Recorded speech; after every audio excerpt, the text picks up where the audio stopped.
time and everybody here.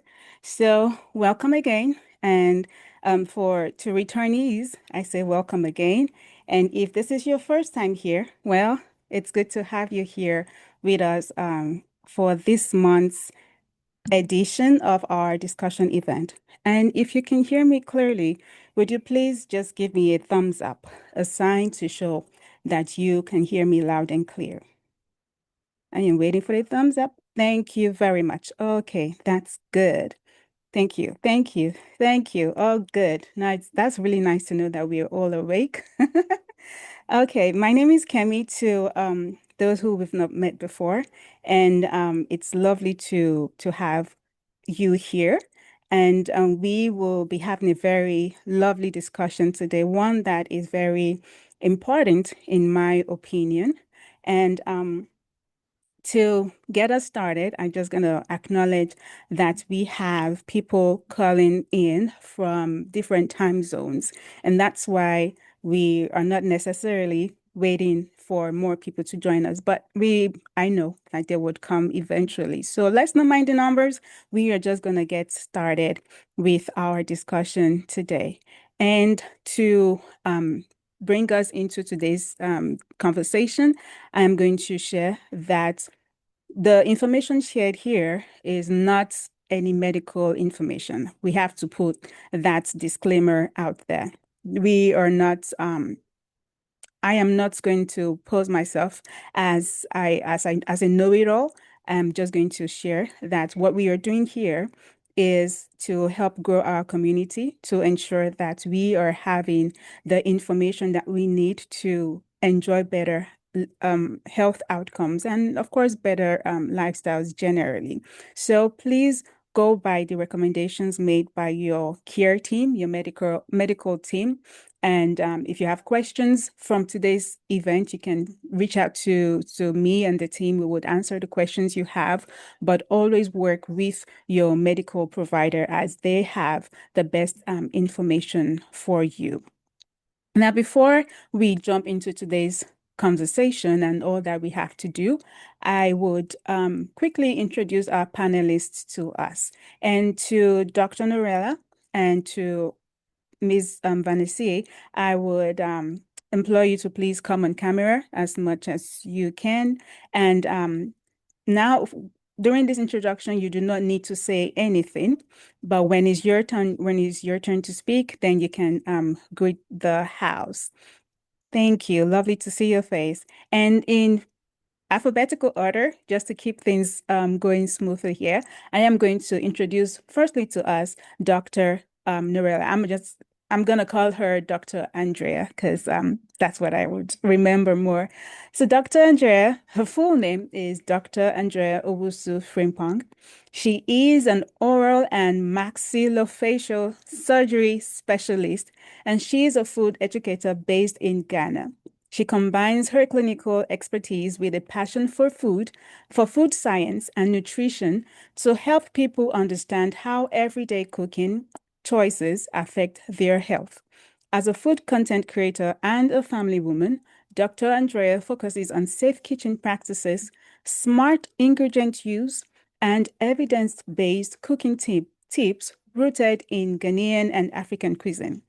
Her goal is to make science simple so that every home can become a healthier kitchen. And that is so lovely to read about. Dr. Andrea, is so lovely to have you here. And I'm gonna try Etsisen. I believe that's the right way to say it. So special love to our family members in Ghana. And we have next Ms. Vanessa Wright, and she's affectionately known as Chef V. Chef V is a dynamic culinary leader, holistic wellness practitioner, and community advocate whose work sits on the intersection of nutrition, empowerment, and healing. She currently serves as the residential chef for Covenant House, George's Garcia Shelter, where she oversees daily meal operations for over 60 young adults, curates safe and nutritious menus, it manages food vendors, and partners with volunteer prepare and share groups to enhance the dining experience for youth transitioning through crisis. With more than a decade expertise in culinary arts, community food programming, and kitchen leadership, Chef V brings a unique blend of creativity, cultural wisdom, and structural excellence to every space she enters. Beyond her work as a chef, Ms. Vanisi is the creator of House of the Return, a wellness brand that integrates sound healing, restorative arts, and spiritual alignment. Chef V's work continues to center compassion, cultural awareness, and community building. Whether she's preparing a dish, balanced meal, leading volunteers, designing safer kitchen systems, or creating multi-sensory healing experiences, her mission remains the same, and that is to nourish people in body, in spirit, and with possibility. Thank you so much, Chef V, for being here. We are truly blessed to have you. And Dr. Andrea, it is definitely a pleasure to have you here with us today. Before we, as we continue, we are going to have a quick poll. And the goal of this poll is to check the temperature of the room and just to also see where we are at. So I encourage everybody, please, would you join in participating in today's poll? I am getting it I'm getting it to launch and okay. I apologize. I think my technical issue has affected a number of things. So we might not be able to have the poll as I thought we would, but we will do it in another way. And the way we are going to do it is I am going to read out the questions because I have them somewhere else. I'll read out the questions and then you can just put in the chat box what your response is. How about we do that? So we're going to do this the old school way, okay? So let's get started. Are you ready? I am going to read the questions and then you respond as you can. And we have options. Okay. So the very first question is, give me 1 second, it's coming up. Okay. How often do you cook meals at home in a typical week? How often do you cook meals in your home in a typical week? Do you cook every day? Do you cook at least twice a day? Do you cook at least maybe about 3 times a week or rarely? So, how often do you cook in your home? Yes, I'm sorry, the poll is not populating, so we would have to answer it the old school way of question and answer. I am totally sorry about that. I have technical issues today. So the question again, how often do you cook in your home? Do you cook every day? Do you cook rarely? Do you cook about 3 times a week? Do you cook at least 2 times a day? Okay. So the next question, the next question we have is which of these do you struggle with the most with grocery shopping? Which of these do you struggle with the most with grocery shopping? Avoiding sugary foods, reducing processed foods, reading labels, keeping healthier snacks in the cart. Which one is it? Which of these do you struggle with when it comes to your grocery shopping? Reading labels, keeping healthier snacks in the cart, reducing processed foods, avoiding sugary foods. All right. The next is, which cooking method do you use often at home? Which cooking method do you use often at home? Frying, boiling or steaming, baking or roasting, air frying, microwaving. Which of these cooking methods do you use the most? So do you microwave more? Are you an air fry person? Do you fry the most? And is it a combination of boiling and steaming, or is it baking and roasting? Okay, we have one more question. How often do you meal prep for the week? How often do you meal prep for the week? Every week. Sometimes, rarely, never. So, every week you meal prep. Sometimes you meal prep. You rarely meal prep, or you never meal prep. Which one is it? Okay. All right. I believe we have a good number of responses. Let's see. We have sometimes. Okay. Thank you. Thank you, Big Mommy Dapper, for just combining all the answers together. She cooks daily. She air fries. She does more air frying. She sometimes meal preps, and I'm sure there's some answers that you missed, but you did a very good one. Okay, a lot of people sometimes meal prep. Okay. Big Mommy Lola has steaming. She steams food more. Okay, well, and she also does some baking and roasting. All of the above. Okay, so sometimes she meal preps. Sometimes she forgets to. Okay, let's see. A number of people have baking, roasting as their cooking option. I see a lot of boiling and roasting. So it's nice to know that we have a combination of options with our cooking methods today. All right, I am going to share a quick slide about why today's gathering is important. So give me 1 second, and I'm going to pull up that slide. The caption for today's discussion is the healthy kitchen. And what came to mind as while we were deciding on this topic was the idea, it's holiday season soon, and we all are going to start cooking and, getting busy in the kitchen. So it's important that we are set up for success, either in our choice of food options on, the menu items, or even just our kitchen practices. So we thought one thing we can do for our community is ensure that even as we are going into the frenzy of the holiday season with all the cooking we have to do and the baking and the steaming and everything we have to do, we are at least positioned in a kitchen that cooperates with us as regards our journey towards good health. And for those who've been a part of this discussion event before, you would know that we like to ensure that whatever topics we have, we are being relevant as regards the SDGs, that's the Sustainable Development Goals as presented by the United Nations. And you see here, the very last point we have three of the goals that are going to be knocked off with today's discussion. So we are knocking off hunger, no hunger, because we believe the more we eat, of course, the more we are addressing hunger needs.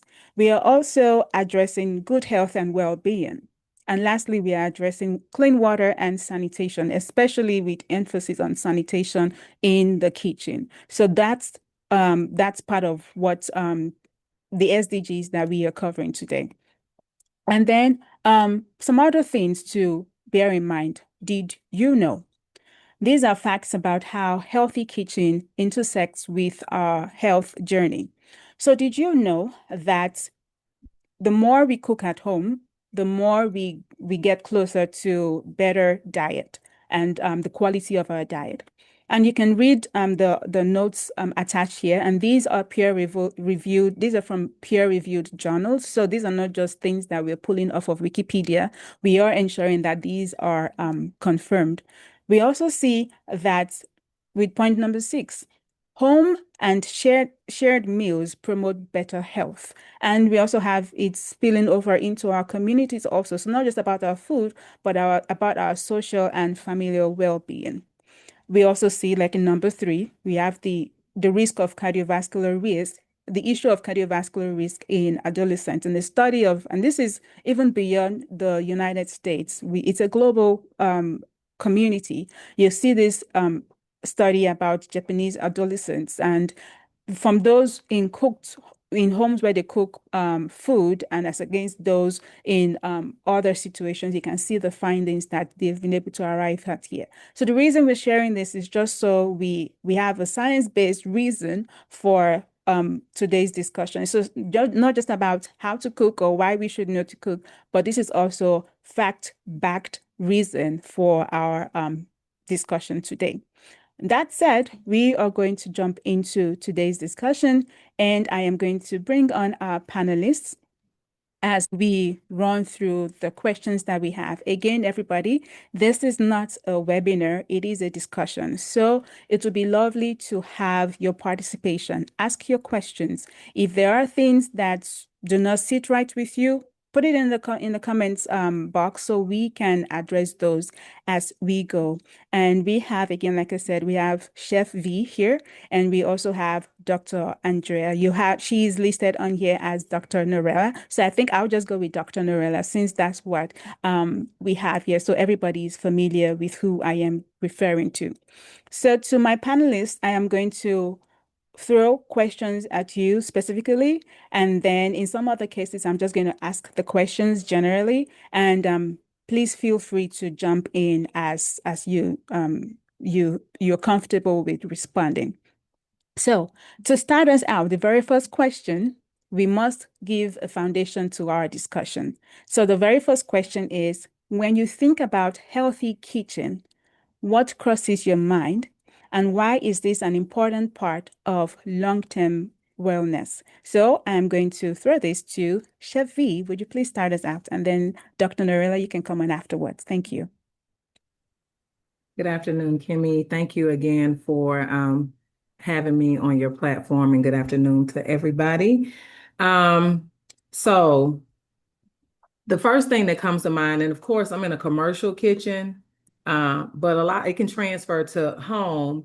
One of the biggest things before anything for me is the sanitation and safety. Sanitation and safety, without that, it can cause a lot of issues, and it can actually end up being catastrophic. So something as simple as properly washing your hands.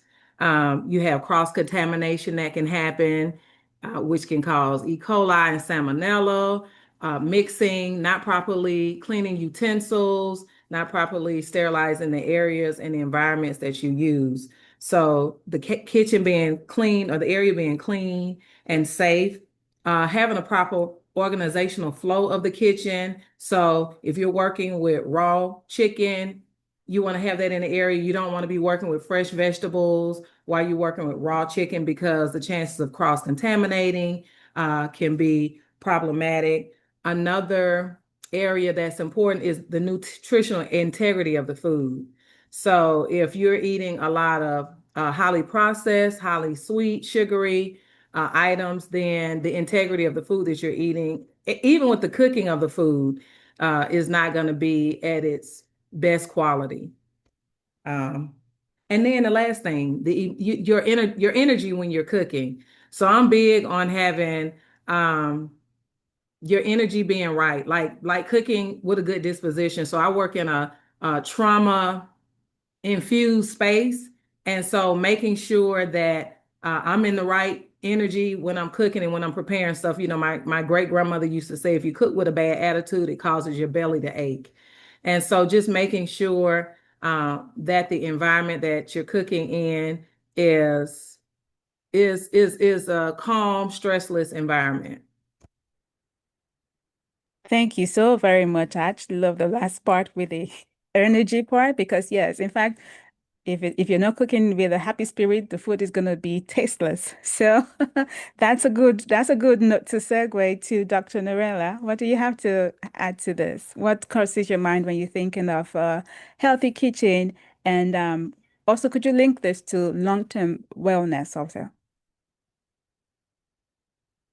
You muted, doctor.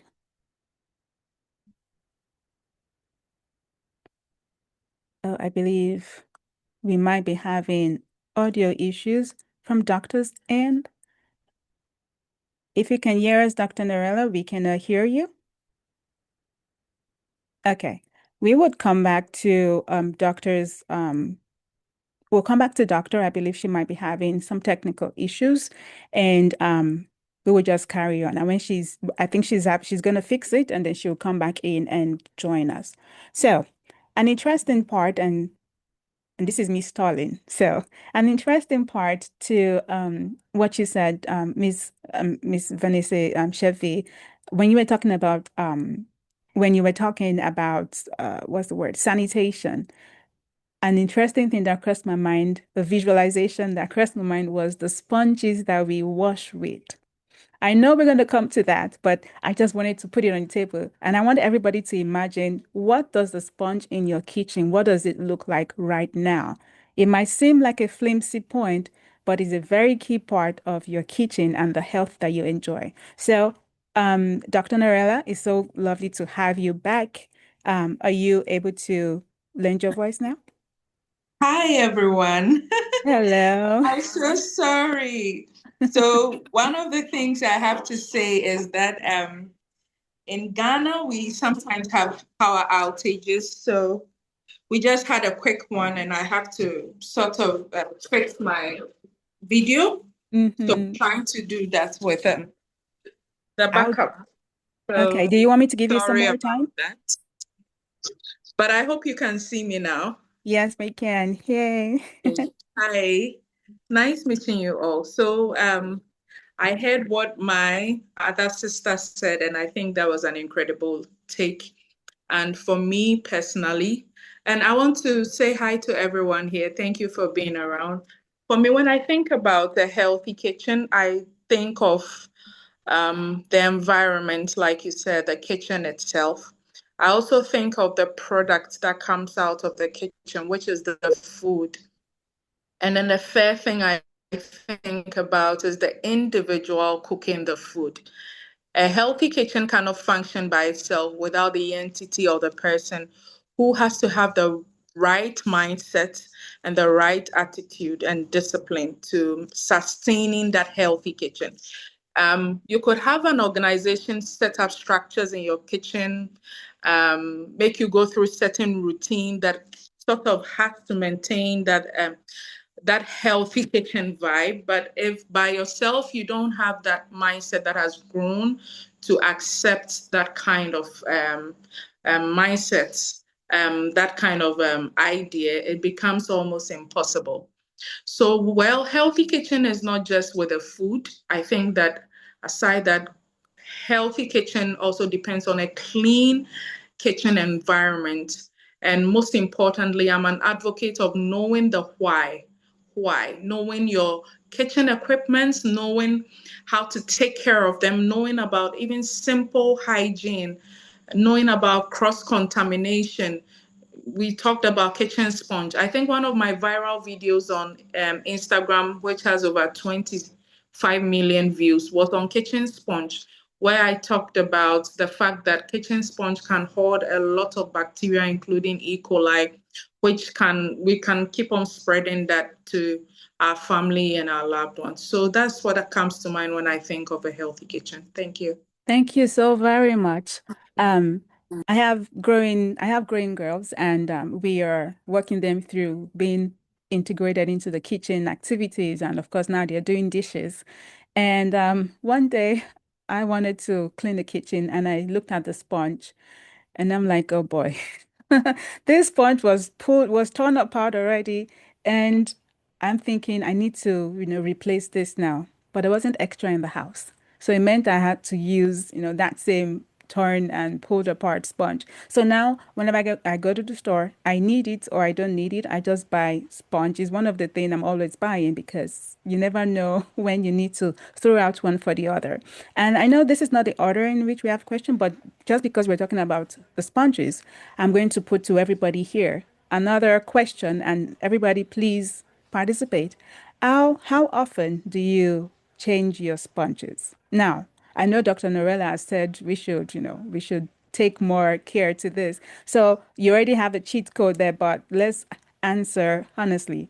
How often do you change out your kitchen sponges? So we're going to give ourselves 1 minute to respond to that question and as quickly as you can. Okay, I have every 2 to 3 weeks. Okay. Not frequently enough, once a month on average, okay?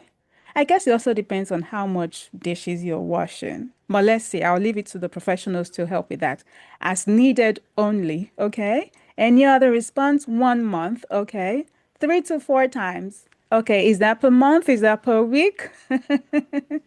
Okay, let's see. Let's continue. Any other responses? Oh, per month. Thank you. Thank you, dear mama. Okay, 3 to 4 times per month. That is way over my. Okay, let's see. As needed. Okay. All right. So, Chevy, how often should we change out our sponges? You're muted, man. Okay, thank you. So Hmm. personally, I don't use sponges. I Okay, use dish rags, that's true. and I'm changing them. I do more cooking at work than I do at home.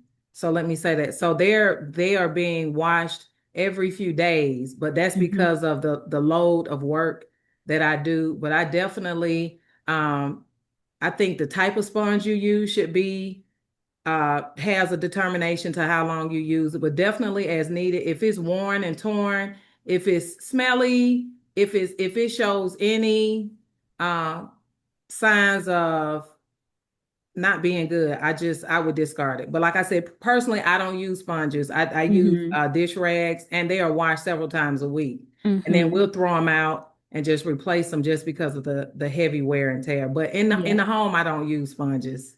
Okay. Thank you. Well, yeah, that's true. You're in a commercial setting, so I can relate to that. Doctor, we're coming back to you. What's your recommendation? Well, mine has a bit of a background in Ghana and in Africa. We have a different kind of sponge Oh, that's that true. is almost like that kind of sponge.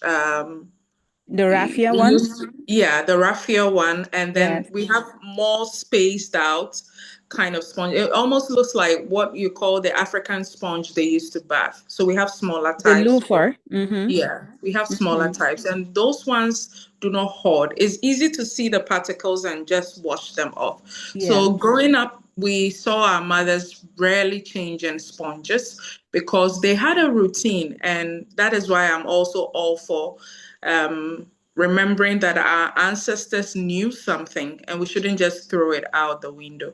So they had a routine where when they are done washing utensils, they rinse it off so you don't see visible food particles and they hang it in the sun. They literally hang it in the sun so it drains and it doesn't hoard. But I live in the city in Ghana, so I am used to buying what we all see you guys use overseas. And the recommended usage by data is 1 to 2 weeks. Then again, it depends on the use. If you're using it more profusely, even for a week, it can be tattered and torn and worn. And maybe you will have to go in, like change a lot, probably in a week. But there are people that rarely, like Chef V said, rarely cook at home, maybe at work. So hair sponge may not be that much abused. But on the go, our sisters on this platform that are doing over a month, we have to sort of come closer, maybe do 2 weeks maximum.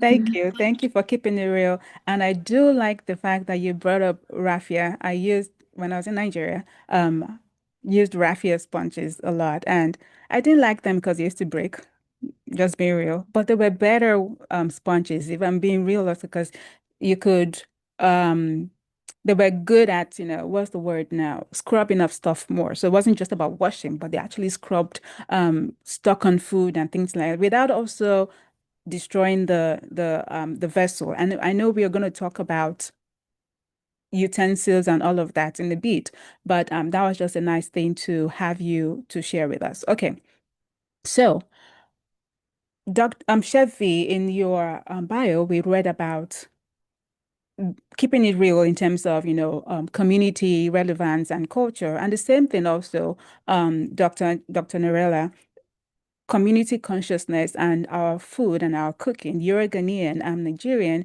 and we have other people of different backgrounds here, and we all have our ethnic meals.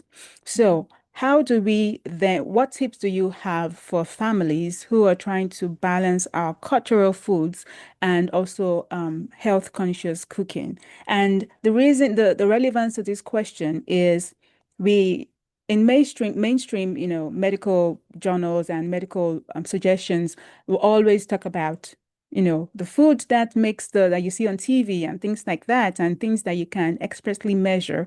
But many of our ethnic foods, I joke that when I'm cooking, I add stuff until my ancestors they say stop, keep going, keep going. Okay, stop now. So how then do we ensure that even while we are cooking our indigenous meals, we are being health conscious? Dr. Norella, would you start with that, and then we come to Chef? That's a very interesting and good question. Um, so I think that the foundation has been that we were doing better until uh, we got to know of other foods. Just like you said, our traditional way of cooking was what had sustained each of us. If you were Mexican, your kinds of food you were eating sustained your ancestors till they gave birth to you. I mean, we have data where we were doing well until we got to that stage. Africans were doing well until we got to that stage. The rise of diseases like hypertension and diabetes were very rare in Ghana and Africa. It was disease of the rich because no matter what we were eating, they had ways of cooking it. There were activities that helped digest it. So coming to us now that have now become a bridge between the Western culture we've come to embrace and trying to hold on to our tradition, my advice is to keep it simple. You never get it wrong when you keep it simple. I know we love our traditional food, especially when we travel. Whenever I travel outside Ghana and I'm staying somewhere for some number of months, I just start craving my food. And I know that we are stuck to them. So I am not advising that we throw them away. I would advise that we stick to the basis. The basis has always been that we eat vegetables, we eat fruits, we eat foods that are organic. Thankfully, in Ghana, in Nigeria, in Africa, we still have seeds in our fruits. We don't have GMOs. We are actually eating organic foods. Like literally, this evening I had a bowl of fruit salad, and you just know that you're eating real fruits. So keep it simple. And then you have to alternate between cooking techniques. All in all, I think your question of asking how to not let go of our tradition while still embracing this has to be with preferences. But I would advise that any African or any person from another ethnic group that is embracing the lifestyle of another, always keep it simple. Always keep it simple. Stay away from processed food. Stick to what you know naturally. And I think all in all, we'll do better. Thank you. Thank you so much, Doctor. Very well said. Yes, I'm here and I'm craving some soups from back home. And I'm like, okay, I can't there's a tendency to want to go get it from stores, from, you have restaurants and places that actually prepare the food. A quick story. I've had personal health challenges for a while, and recently, after one of my doctor's appointment, I'm like, okay, I want to eat a particular soup. So we looked up an African restaurant around us, and I was like, okay, let's go. And we went to get the food. And when we got this food, the oil in that soup was serious oil. It would make another soup, another bowl of soup. And so I like the fact that you've talked about keeping it simple. And keeping it simple in this case would be when you prepare the food, even when let's assume culturally, this whatever meal it is, whatever ethnic background is you have, let's assume the way you prepare your food in your place, you use a cup of sugar. Well, because you're being health conscious and you are being intentional about your consumption, maybe you don't need to use a cup of sugar. Maybe you could, do some half and half kind of approach to it. Now, this is not my space. I'm not an expert when it comes to cooking, so I'm going to yield to Chef V, and she will share her insight, especially how she ensures, even with the youth that she is preparing food for daily, and ensuring that they have healthy meal options. What is your approach, Chef V? So I wanted to just add to the question around the cultural foods. Uh, I think that making sure that you keep the cultural flavor and adjust the techniques. is something that is important. So as I'm working in this environment, I'm learning to cook and incorporate a lot of different dishes. So I have a lot of young adults who are in transition from being unhoused. So eating vegetables is something for them that is foreign. So Mm-hmm. I had some Italian cut green beans the other day, and somebody thought that it was collard greens because, they have not been in the environment. So um, keeping the culture of the flavor of the culture, using seasonings like herbs, staying away from highly sodium um, ingredients. Let me see. Keeping the ritual of the practice. So you protect the rituals that come along with the food. And then as you are modifying, you might use quinoa or brown rice instead of white rice. And I know it may take a second to adjust your palate to eating brown rice. But those are some of the ways that you're able to balance the cultural flavors with food and still be able to enjoy the culture from my experience. And so I'm on the Western side. So Mm-hmm. the idea of having all natural fruit, organic, accessible is I think is amazing. Another thing that I incorporate is I don't when it comes to vegetables, I stay away from the canned goods. And so I know that some people may be dealing with food insecurities. Mm-hmm. I try to do frozen or as much as I'm able to do fresh as our budget allows, I'll do Mm-hmm. fresh or I'll do frozen because the sodium content, like even in a 13.5 ounce can of green beans, the sodium content sometimes is 2,000 milligrams. And Mm-hmm. so being mindful and conscientious of that, I try to stay away from that because we already have a lot of young adults that are 18 to 24 that's dealing with hypertension, that are Mm-hmm. diabetic. So staying Mm-hmm. away from those items, incorporating monk fruit into something that I'm baking. And so like when I bake all of our stuff. I don't order the process of it actually is less expensive financially for me to do it like that. And then health wise, Mm-hmm. there's a benefit to it. Yes, and you are more in control of Yes, what exactly you are serving. Thank you definitely. so much, and thank you for the work you do. I really, for me personally, it's a very it's a personal thing for me. So I'm saying thank you. Just on that note. Okay, so I am in the process of getting new pots. So, should I get enamel coated pots? Should I get stainless steel pots? Should I get coated pots? What is the recommendation when it comes to utensils? And utensils here would cover everything. Well, let's talk about cooking utensils first. And this would be pots, pans, and even spoons, frying spoons and or scooping spoons and all of that. What would be the recommendation? And let's see who wants to go first. I'll leave it to both of you. Well, I see Dr. Narella is unmuted, so let's see. You want to go? Okay, thank you very much.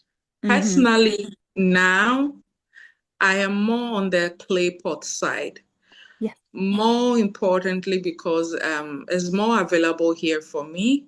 Okay. And I'm going back to our roots. We used to cook in clay pots and they were more healthy. But I think at a point in time, I leaned more to the non-sticks until I noticed all the patterns of the various health scare and implications it was bringing.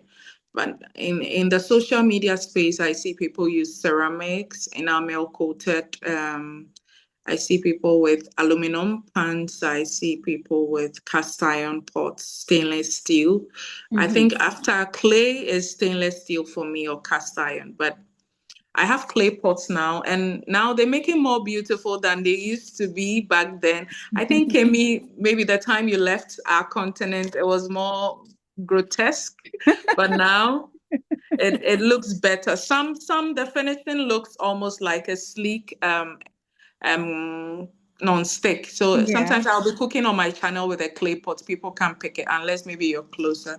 So that's Mm-hmm. what I use, and I would recommend that we usually stay away from things that are lined.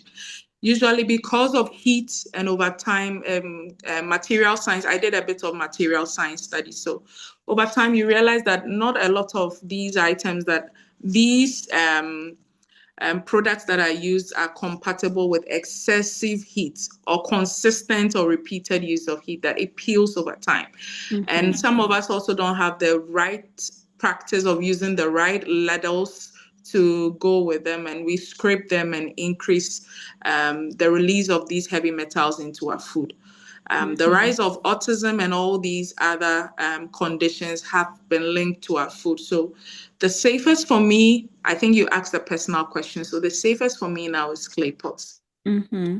Mm. Very, very interesting. And Shavi, would you address that? And also in terms of spoons, wooden spoons or stainless steel spoons, what's your recommendation? So I would recommend stainless steel, cast iron, even silicone. With the Mm-hmm. spoons, I would stay away from the wooden spoons because they can harbor bacteria. Okay. As much as you're able to use stainless steel, I would Mm-hmm. definitely try to stay with that. Also, if you're stirring hot foods with plastic utensils, like chemicals can leak Mm-hmm. from plastic utensils, so I would try to avoid those. And Mm-hmm. even using the non-stick pans, when they get scratched, chemicals can be released from that as well. So as Mm-hmm. much as you're able to stay with stainless steel, my grandmother had cast iron pots. You just have to know how to be able to treat them because they can get rusted and but that would be my recommendation. Oh, But the thank wooden you. spoons, I mean, it's not something that you would use a lot. I wouldn't they, even with cutting boards, like even here, like if there's a cutting board and once you start getting cuts in the grooves and you start seeing bacteria can actually set up in those cutting boards. And so I've worked in environments where like that's as when the health department comes in, if you had a cutting board and it had those grooves and they could see a speck of anything, that would be points against you. And so that's something that would have to be discarded. To everybody, we do not have the health board officials coming to our homes, but what would be your grade if the health board rep official came to your house? So that's a food for thought. I think that's a good thing to walk away from this session with. If the representative from the health board came, and you know how we go to restaurants or eateries and we see the grading, you have the A and the B. I don't think a C is even acceptable. So maybe the B is the minimum, is the lowest you should accept when you go to eat out. But what would be your grade if they came to inspect your home? Okay, so the next part I want to talk about is storage technique. Should we keep things in, which one is preferable?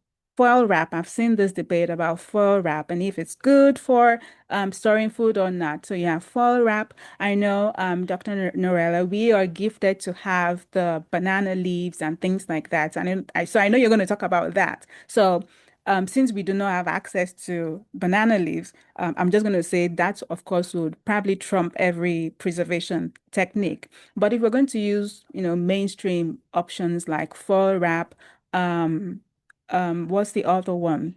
The one with the Ziploc bags, and I know Ziploc is plastic based, but preservation technique, very quickly, Shafi, what would be your choice? Glass containers, jars. Oh, I was coming to containers. I was coming to containers, but in Oh, terms okay. of wrapping food up, you want to bake something and things like that. So, I think in that category we would have things like parchment paper, foil wrap. What's the other one? Ziplocs. So I use a lot of parchment paper, but I Mhm. do use foil. So I'll have it in the parchment paper and then I'll have the foil over it. Okay. It would be great to have banana leaves here to be able to use, but excuse me. It Okay. has it has its own flavor it imparts on food. It's so like unique. Maybe Probably Dr. when I Norella when would I come import to some. US, I'll bring you guys something. Yeah, you would Like import some for us, yeah, and you bring me a clay pot. Okay. I have to. So for Okay. me personally, Yes. I lean towards unbleached parchment paper, the Okay. unbleached ones. The bleached ones already is more like an upgrade of the plastics. Remember, the Okay. plastics will release phthalates, and no one wants phthalates in their food. So I stay away from the plastics if the food has one fat. Two, Mm-hmm. if the food is hot, and three, if that food is going to have a long contact time. So let's say I'm packing food, I have a 9 hour surgery, I'm packing food, and my food is like maybe I grilled some chicken. I am not going for a Ziploc bag because it's fatty. I've grilled it, I've used my ghee and all of that.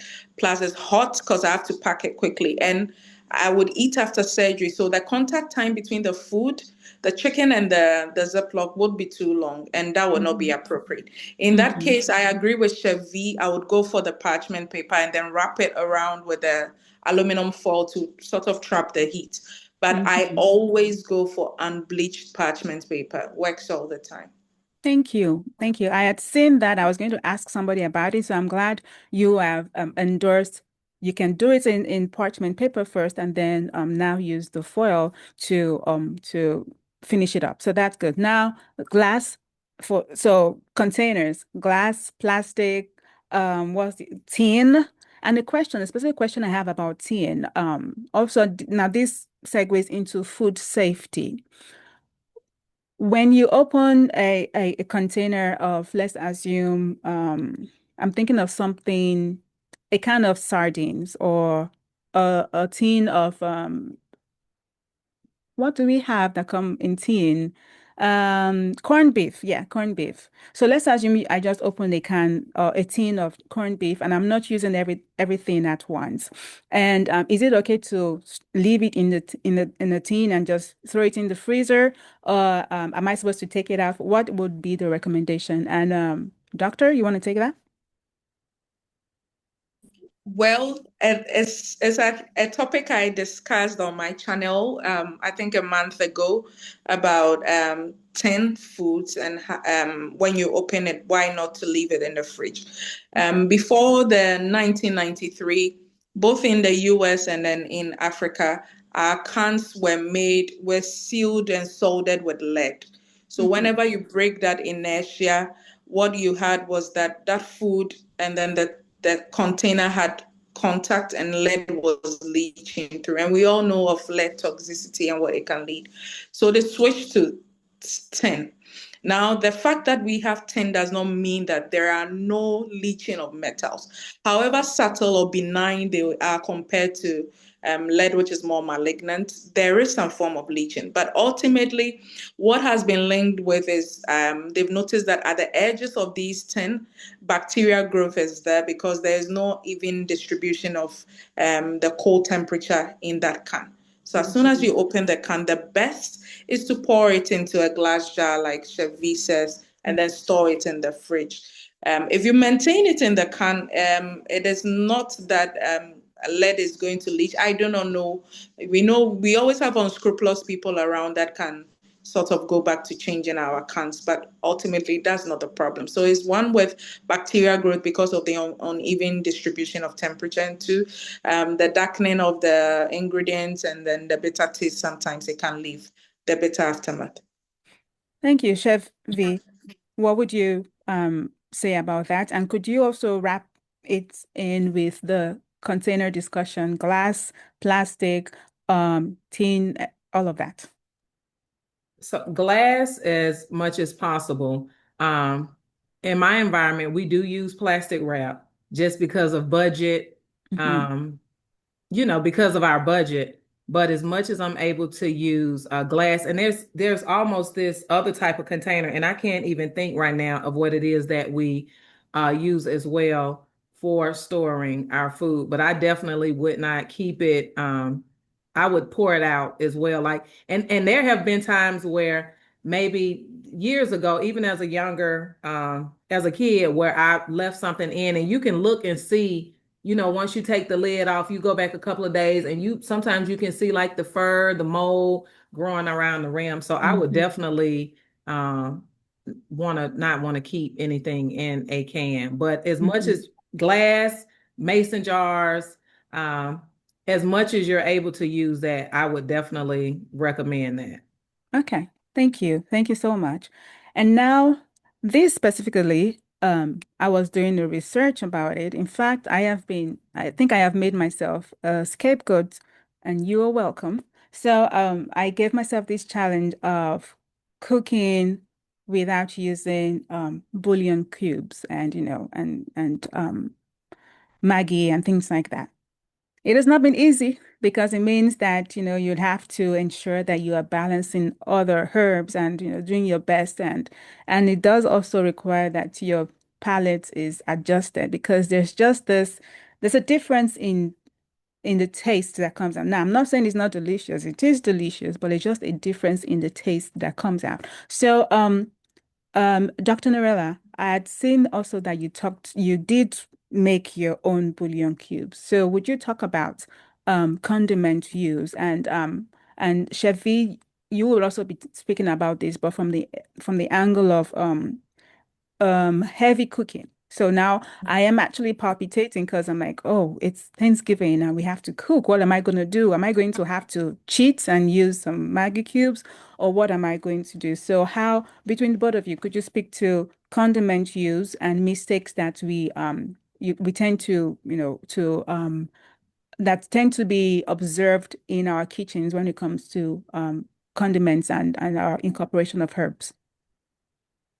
Okay, thank you very much. So, Kemi, personally, I think you've seen on my page that I do not buy spices outside. Mm-hmm. Literally every spice under the sun, any seasoning combo, I have tried to make it at home. Um, they may not have the exact ingredients they use, and of course it shouldn't because it's natural. The taste should be better. So I have stayed away from it. What I have sort of enhanced is building flavors. And like you said, you mentioned that when you take out the bouillon cube, it's not that it doesn't taste nice, but the taste is different. You can actually mimic the exact taste. Your palate can pick those tastes from the natural items, from the natural seasoning. It's all about sort of knowing how to build the flavors gradually. Mm-hmm. Sometimes when we put it on certain foods, we have the heightened umami taste. Sometimes we have the smoky flavor. There are things that you yourself can use, and I think that we can learn a lot from the internet space. Sometimes if we want to do something and we want to mimic that exact taste, I think internet has a lot of TikTok, Instagram. We can just go on and type it. We will see people that have done it and try and then do it. Over time, like you said, our palate adjusts and we realize that we'll love it more. Mm-hmm. But I also want to speak to the fact that back in our continent here, and this is not to degrade Africa or Ghana, I love my country, but we also noticed that there were some of the seasoning cubes and seasoning powders that had a lot of contaminants. And those contaminants were not just dust or sand, but they were crystals that could be harmful to the extent that we noticed that there were incidences of hypertension, incidences of quite liver and kidney diseases.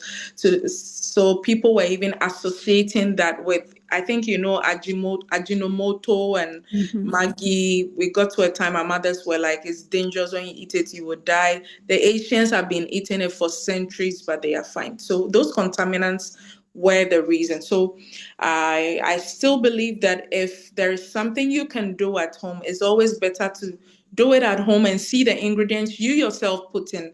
That is more agreeable than buying it from outside. All in Mm-hmm. all, the matter of taste is something that you can grow into. And I believe all of us that are on this page, all 21 plus of us here, that we can get better. But we have to start taking away all those bad habits we've learned in the kitchen, taking them away one at a time and substituting them with healthy choices. Thank you. Chefy, um, I know I know Dr. Norella covered the whole thing. Would you want to speak to this or do you want me to give you another Well, question? I agree. And just to add to that, so at home, like if I do, like I like salsa. So I have a recipe and I make my own salsa. Like the food processor is one of my best friends. So for me, I'm picky with textures. Just certain textures when I eat them, I just can't eat them now. I have to cook food and I have to taste it, but just actually sitting down and eating it, but Mm-hmm. I can create a marinade with some herb, with some vegetables, peppers, onions, and I'll put it all in the food processor, some lemon juice, some olive oil or some avocado oil, and I can make a marinade for some meat versus using the high sodium bouillon. And so that's also something that I've been incorporating in the workspace, and they can't really tell the difference. Like, Hmm. as they're getting acclimated, they cannot tell the difference, and they are enjoying it. So that's something that I would recommend. Hallelujah. Thank you. Okay, so now let's talk about meal prep. We had the question about how often people practice meal prepping and all of that. So, Chef V, would you continue on that on this So topic? at home, at one point, I was meal prepping. And what I found out, and I like literally, I would go and get the containers and I would maybe have salmon. I have maybe two proteins, and then I have my different vegetables. And I would do it for the week. And I was at one point I was doing breakfast and dinner, but it started getting boring. So there's a level of creativity that you have to have with it. It's something that can be done once you decide what if you whatever your protein base is going to be, and whatever your other sides are going to be. That's something that can be done. But also with the meal prepping is menu planning. So I have to plan menus. And so even in the home, I've had people in other workspaces that I worked in that asked could they have a copy of the menu. And so Hmm. they actually took the menu home and they were able to use that to incorporate. So that was their way of meal planning. So they would know what they were going to need. They could go to the grocery store or to the farmer's market and get everything that they needed instead of going to the store hungry. Because when you go in there hungry, you're just grabbing everything. That would using the menu would give them the opportunity to go in their homes to see what they had available versus Hmm. what they needed to get instead of just going to the store just buying all of this stuff and then you come home and you have three and four of the Hmm. same thing. So I think Hmm. that if you can set the time and the discipline to Hmm. do it, that it is really something that is beneficial for you. In my workspace, I have to create a menu for many different reasons so that they can know what we're having for the budget. So Hmm. it also helps on the financial side with the Hmm. meal prep. And like I said, it takes discipline and sometimes it takes creativity. If you're a person that just you're eating to live and it doesn't matter, then but if you're like me and you might get bored with it, being intentional and just taking the time using TikTok, going online, looking at recipes and finding out different meal options that you can put together, yeah, it's just good. It's just you just have to be willing to do the work, or you can pay somebody to do it for you. I've had people that I pay them, but you're gonna have to pay for it now. Hmm. People like it's like when I give them a price, it's like, oh my God, yes, because I'm having to do this, I'm having to go shop for it, and I'm having Yeah. to do that. So yes, there's gonna be a cost, or if it might be a gluten-free diet, or it Hmm. might be a vegan diet, straight vegan, no fake meat, Hmm. what they got now, the Beyond Burger type meat or anything like that. So we use the Hmm. mushrooms and chickpeas. So Hmm. it's something that I would encourage us all to incorporate. Incorporate. Thank you. Thank you so, so much. Well, if you are doing advertisement, you can reach out to Chef V, and I'm sure you can reach out to Dr. Norella too, or you can just go on her page. There's so much food there. You will be hungry just scrolling through.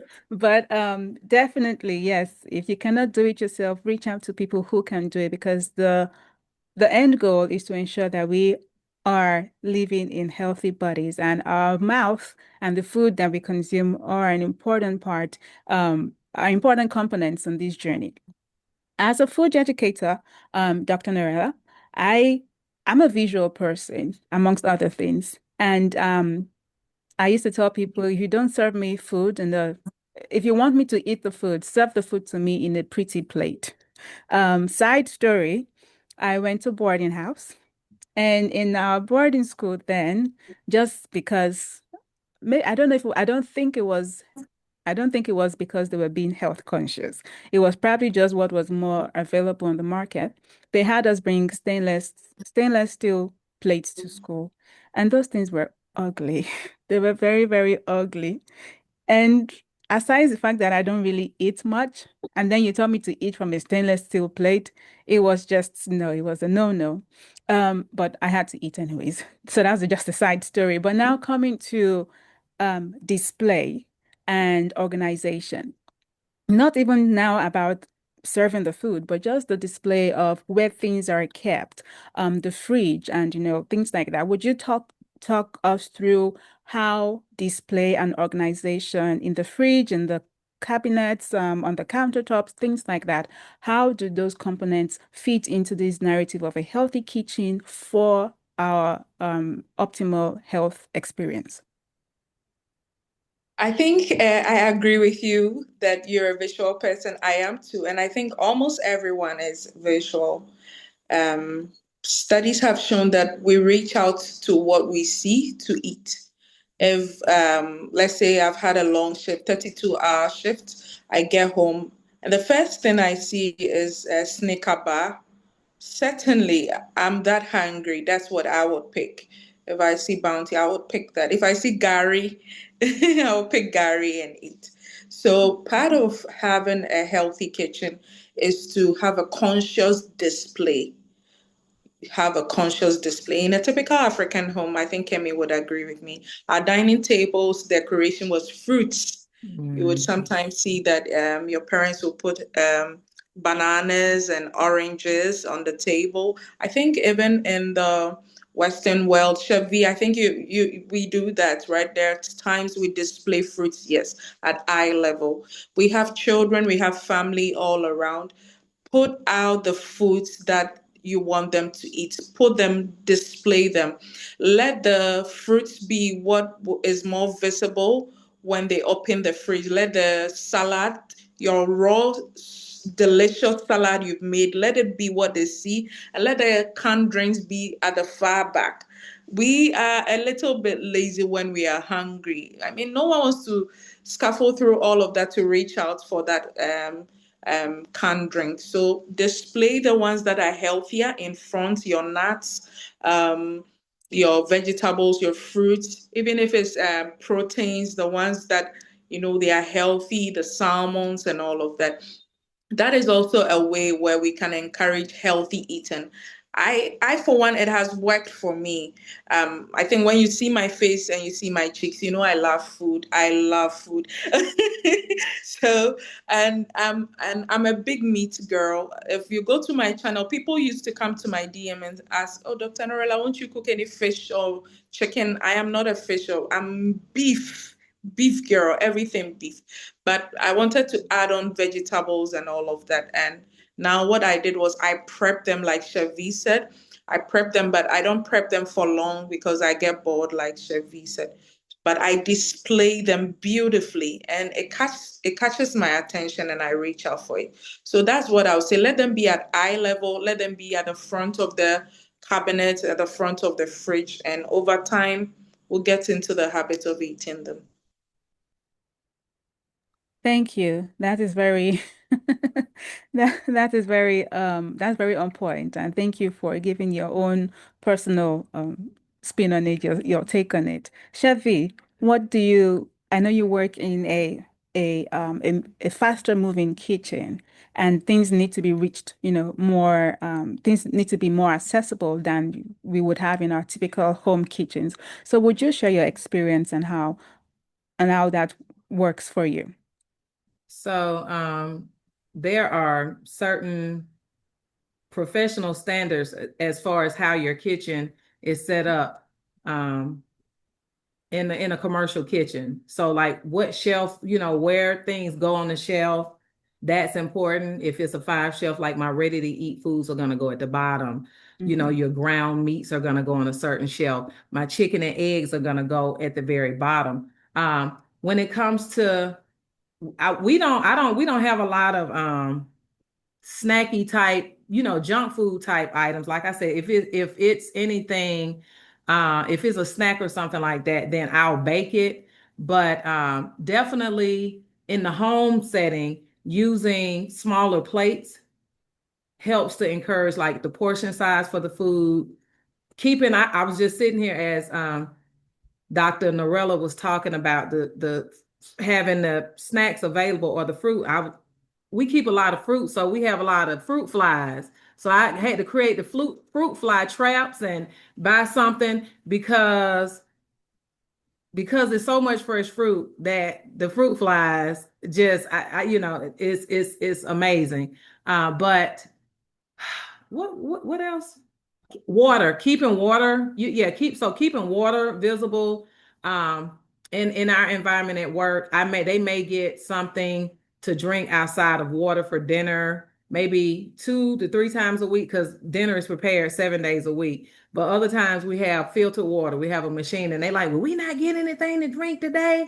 And I'm like, well, I made some cookies, so that's gonna be your sugar for today, and then you got to drink water, and then if they have something that's going to be a sugary drink, then they won't get a dessert, and that's just how we balance it out in that environment. Thank you so much. So now let's think about mistakes that we practice. Of course, okay, let me say habits that we practice but are more of, mistakes and are harmful than than good. So what comes to mind when you think? Just think of maybe walk us through the kitchen, and this can incorporate everything from food safety to cooking techniques and all of that. And this is I'm lumping in a number of questions together because I'm being mindful of the time, especially for Dr. Narella, who has to go to work tomorrow and it's already nighttime for her. So I'm gonna be conscious of her time. So let's talk about this. Chef V, you want to go first? Um, in the Western here on the Western front, cooking and leaving food out on the stove all day long. So cooking and having the food ready at 12 noon, and it's just sitting, it's warm in the house, and hours and hours and hours have passed, and then you're eating it later on for dinner. So that's something that you have to be, food should only be kept out for a certain amount of time, or cooking food and then quickly putting it in the refrigerator while it's still hot. That's another mistake that's made. It can bring the temperature of everything in the refrigerator up, cause spoilage, cause bacteria to grow. And so, in situations, sometimes we have volunteer groups that come in, and if they come in, or if we weren't aware that they were coming and it was a mix up, and I already prepared the meal, I would have to do an ice bath on the food that I prepared. So I would literally have to have it in a container and put it in ice. Or if I'm cooking, I can use a frozen paddle, like a stainless steel paddle, to help cool it down. Or even if I'm making some stews or something like that, using some ice cubes in it. But that cooking and leaving food out is a big mistake that we make. Or even if I'm preparing chicken in the sink and then not properly cleaning and sanitizing and going behind it and rinsing my vegetables. That's something that can be very Mm-hmm. dangerous. Or using a knife. I'm using a knife to cut the chicken. Then I turn around and use the knife. I'm making a salad and I'm gonna cut up my greens for my salad with that same knife that wasn't clean. Mm-hmm. Thank you. Dr. Narella, what Yeah. mistakes do we practice? Okay, so what Chef V said, the cutting board, we use the same cutting board for everything. It cuts meat, it cuts veggies, we don't wash it well, it's Mm-hmm. moldy and all. Another thing is how we thaw food when the food is frozen. Mm-hmm. Um, here at home, your mom tells you to leave it out. You leave it out. By the time she closes, it's so like overthawed. Mm-hmm. But then we cook it. It's God that is protecting us. And then the last practice is the unhealthy amount of oil we have on our food. I think Mm-hmm. that is something that sometimes we see that it looks beautiful, having all that river of palm oil over our food, the river of cooking oil in our stew, but Yeah. it's not healthy. Yeah. Thank you. Thank you.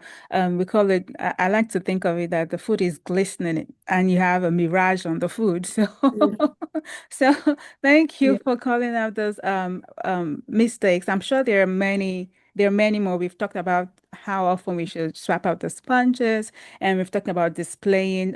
Of course, you want to put the things that we want to consume more of, the healthier things. We know now we should have those accessible to us, display those more, and the ones that we want to practice less of, and want to consume less of, we put those, make it an effort to reach those things. We have two questions here, and we are coming to time. And thank you so much, Dr. Narella, for staying extra, and to Chef V, thank you so much. But just a few, two questions that we have in the chat box. And the very first one says, given that we are not going to be heating up, so let's assume storage wise, if you're not heating up the food, is it still okay to put things in plastic containers? That's one question. And the next question says, so what's the ideal timing for cooking, then eating and putting in the fridge? Since you don't want to put it out too soon, so how soon can we put food in the fridge? And so thank you. Yeah, those two questions. We can divide and conquer. Let's see. Um, Dr. Nerella, how about you take the question about how soon to put food in the fridge? And then Shefi, you can take, oh, well, I'll just let you decide on which ones you want to answer. Dr. Nerella, you're unmuted, so I'll let you go first.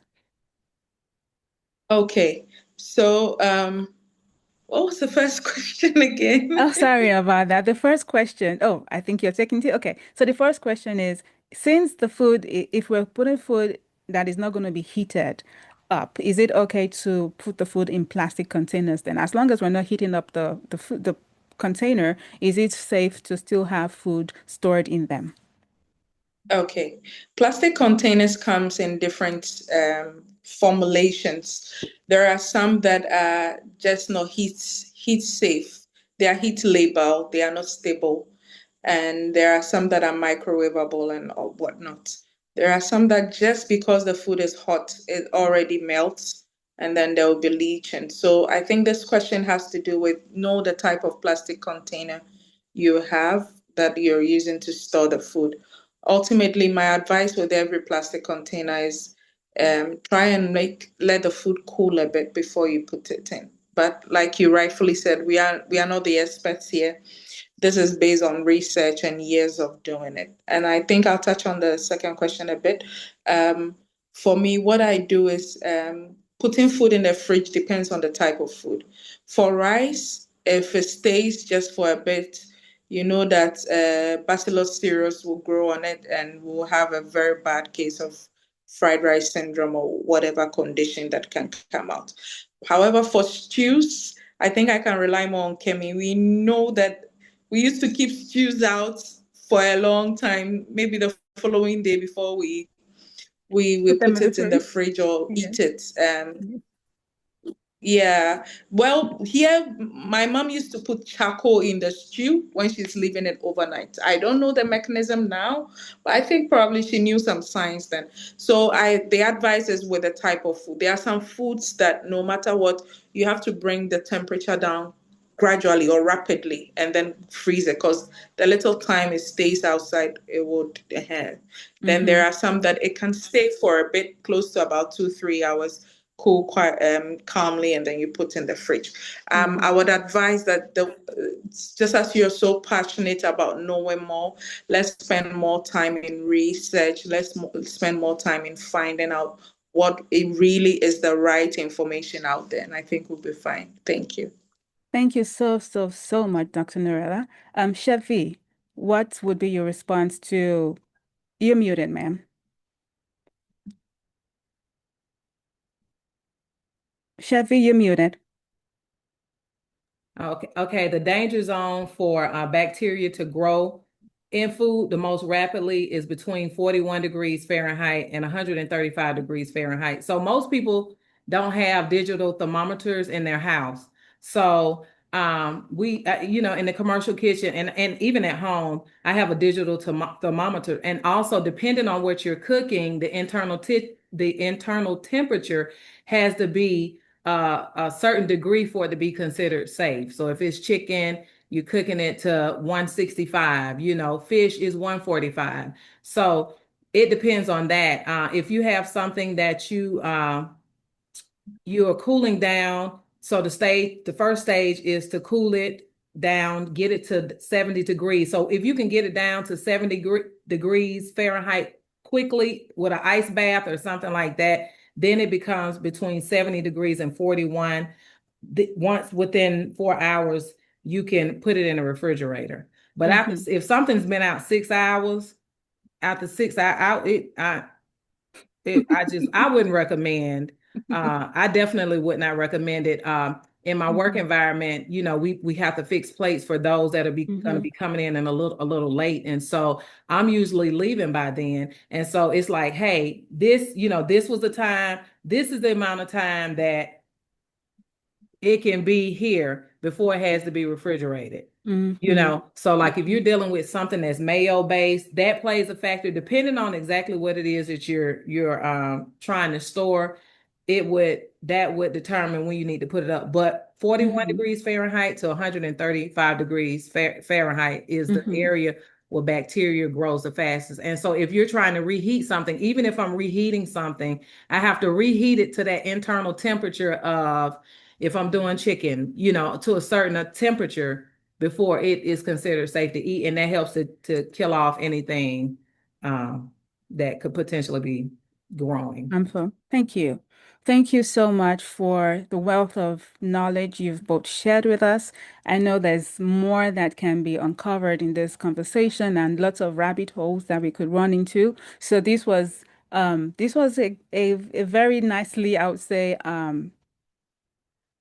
managed discussion that we have had here in considering different standpoints and different options and just trying to cover as much as we can. But I love the way Dr. Narella said it. We all struggle, we all have what I say, the desire to learn more. So let's not wait until we come to these discussion events to get the information that we need. Even when we disperse from here, do your research also. Go on the internet and do some research. And we always say it has to be a scientifically approved, you know, information that you are consuming. So don't just consume what is trending, but we want to ensure that whatever we are taking as gospel has to be peer reviewed. It has to be vetted by the academicians and the science, and it has to be science based. We want to make sure that whatever we are assimilating is factual. So that's the take home that we have for ourselves. A couple of notes that I have here. I saw in the comments box that someone said she did not know there was bleached parchment paper and the unbleached parchment paper. So I see that we have learned some things today. And I have written here with exclamation points behind it.